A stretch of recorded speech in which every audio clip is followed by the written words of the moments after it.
На цій 9-поверхівці незабаром буде нова покрівля. Матеріал для роботи сучасний та якісний, кажуть у житлосервісі.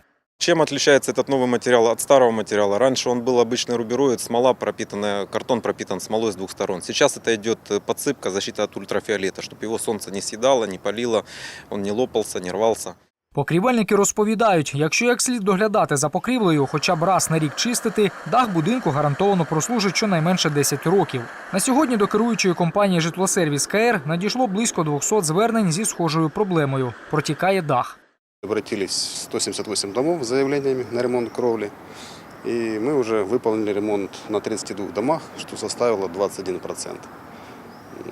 В принципе, подрядные организации у нас работают качественно, современным материалом, без проблем, дают гарантию на эти работы. Підприємство «Житлосервіс КР» надає послуги мешканцям Саксаганського та частини Довгинцівського районів. Аби вирішити проблемне питання, мешканцям слід звернутися з письмовою заявою до керуючої компанії. Олександр Хрищенко, Володимир Нестор. Цей день.